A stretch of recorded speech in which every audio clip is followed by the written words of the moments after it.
Let me tell you something I've noticed about people lately. It's not just that we're tired, it's that we're tired in a way sleep can't fix. You know what I mean, don't you? That deep, invisible kind of exhaustion. The one that sits behind your eyes even on your good days. The kind that makes every conversation feel a little heavier, every joy a little quieter, every silence a little lonelier. People call it burnout, but it's not just about work, it's about life. Because somehow, somewhere along the way, we stopped just living and started performing survival. We wake up already late for something, not just our schedule, but our sense of purpose. We scroll before we breathe, compare before we think, and chase before we even know why.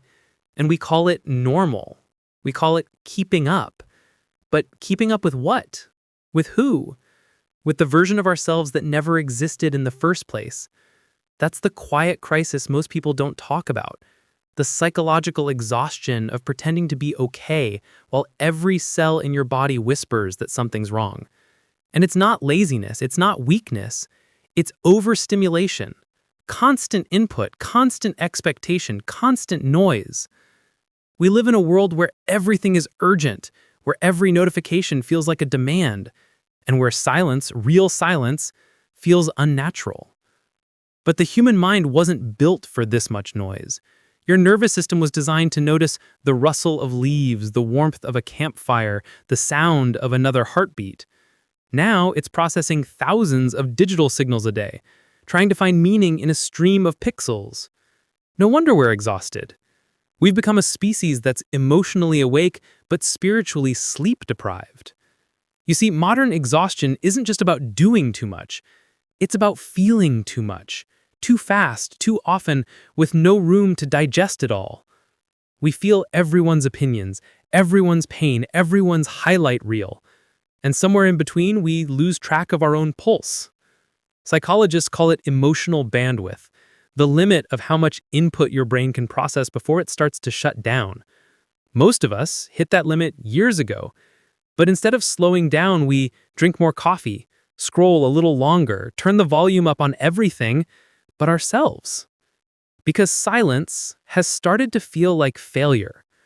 But silence isn't failure. Silence is data. It's your body's way of saying, I'm overwhelmed. I need to breathe. And that most people don't listen because rest in this world looks suspicious. If you're not grinding, you're falling behind. If you're not visible, you're irrelevant. If you're not constantly doing, who even are you? That's the psychology of exhaustion. The invisible war between what your body needs and what the world demands. And slowly, without realizing it, we begin to split. There's the version of us the world sees, the efficient, productive, socially acceptable one.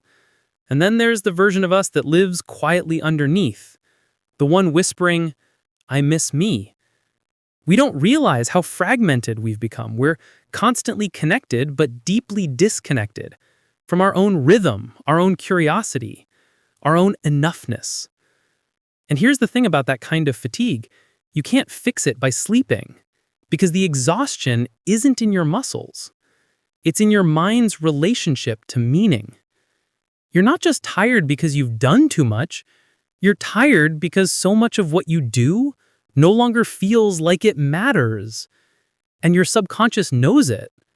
We're chasing validation instead of fulfillment, engagement instead of connection, activity instead of alignment. And the cruelest part, the more tired we get, the more disconnected we become.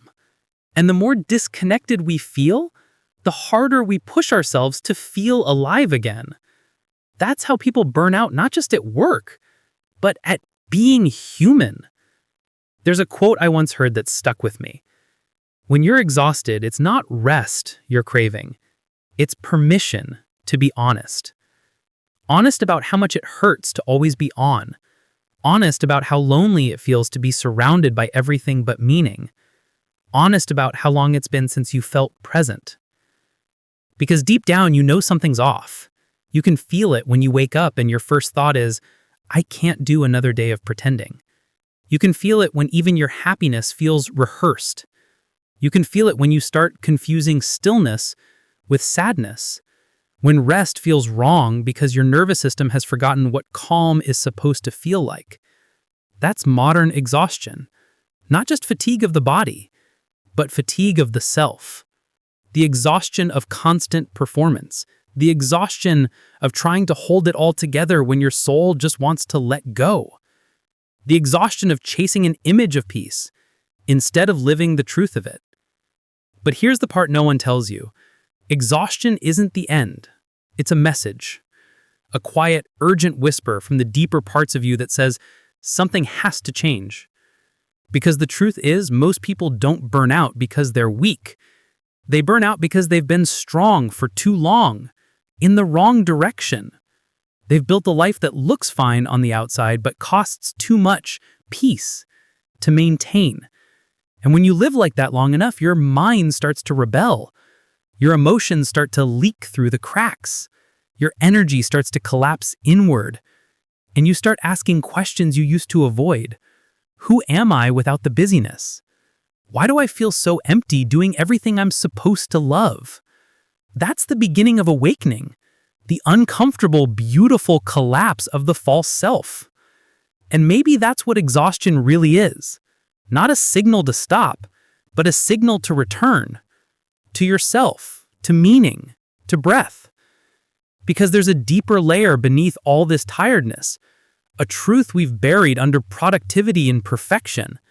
And when we finally stop running long enough to feel it, really feel it, something inside us starts to remember. But that's a story for another night. You know what's strange? When you finally slow down, the first thing you feel isn't peace, it's panic. Because silence, after years of noise, sounds dangerous. Stillness feels like failure, and rest feels like guilt. That's how deep the conditioning goes. We've been trained to believe that our worth is measured in output, that doing nothing means being nothing. So when the body finally whispers, "Please stop," the mind screams, "Keep going." That's not ambition. That's fear disguised as productivity. The fear that if you stop performing, the world will forget you. But here's the truth. The world doesn't need you to be endless. It needs you to be real. Because exhaustion isn't just what happens when you use too much energy. It's what happens when you use your energy on the wrong things. Most people think recovery means sleeping more, taking vacations, unplugging. And yes, those help. But real recovery isn't about escape. It's about alignment. It's remembering what your energy was meant to serve in the first place.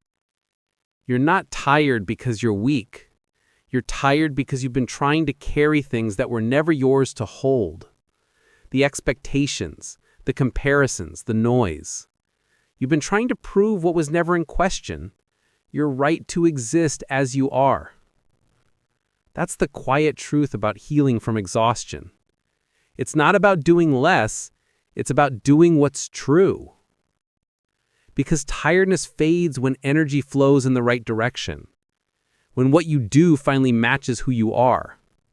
But to reach that place, you have to face something we spend our whole lives avoiding: stillness. Stillness isn't just the absence of movement. It's the moment your soul catches up with your body. And at first it hurts, because everything you've been outrunning finally catches you. The emotions you've been suppressing, the grief you've been postponing, the dreams you've been downgrading to fit inside other people's definitions. That's why the beginning of healing feels like breaking. It's supposed to. You can't rebuild a foundation without first noticing the cracks. And you can't notice the cracks while you're sprinting. So stop. Not forever, just long enough to hear yourself again. Because beneath all the exhaustion and noise, there's a quiet voice that never stopped speaking. The one that says, you don't need to earn rest. You need to remember peace. Peace isn't something you find in nature retreats or silent meditations. It's something you remember in the middle of ordinary moments. When you wash a dish, when you breathe before replying, when you look at the sky and realize for a second that the world doesn't need you to perform. Peace lives in the pauses, and pauses are where life actually happens. That's the psychology of renewal, not a grand transformation, but a subtle shift in rhythm. From constant reaction to conscious response. From stimulation to presence. From running toward meaning to resting in it. The paradox is this: you can't think your way out of exhaustion. You can only feel your way back to truth. You have to start noticing what drains you and what restores you, not in theory, but in the body. Who leaves you anxious after you talk? What kind of work makes time disappear? When do you feel most alive, most honest, most whole? That's your compass. Follow it quietly. Because healing doesn't shout, it whispers. And it starts small in choices that look insignificant until they aren't. Going for a walk without your phone. Saying no without apologizing. Letting a day be unproductive without labeling it a waste. That's how you start to heal. By giving yourself permission to exist without performance. And slowly something shifts. You stop chasing balance and start embodying it. You stop fearing stillness and start craving it. You stop needing constant validation because you realize you are never empty, just disconnected. And when that realization lands, truly lands, something miraculous happens. You start to feel energy again. Not the adrenaline-fueled kind that comes from urgency, but the grounded, peaceful kind that comes from truth. You realize you were never meant to live at the speed of the internet. You were meant to live at the speed of your own heartbeat. And that's when life starts to soften again. Conversations feel deeper, laughter feels louder, time feels slower. You start to notice the smell of rain, the way sunlight moves across a wall, the way silence hums when it's finally safe. Because that's the other side of exhaustion. It's not endless fatigue, it's rebirth. The mind, body, and soul realigning after years of noise. And the beauty of it? You don't have to earn it. You just have to stop fighting yourself long enough to feel it. So tonight, if you're tired, really tired, don't reach for your phone. Don't fill the silence. Just sit there for a moment. Let the quiet feel uncomfortable. Let it expand. Because that discomfort you feel isn't emptiness. It's space. The space where healing begins, where meaning breathes, where you finally meet yourself again. And maybe that's the real psychology of modern exhaustion. It's not the end of your strength. It's the beginning of your return.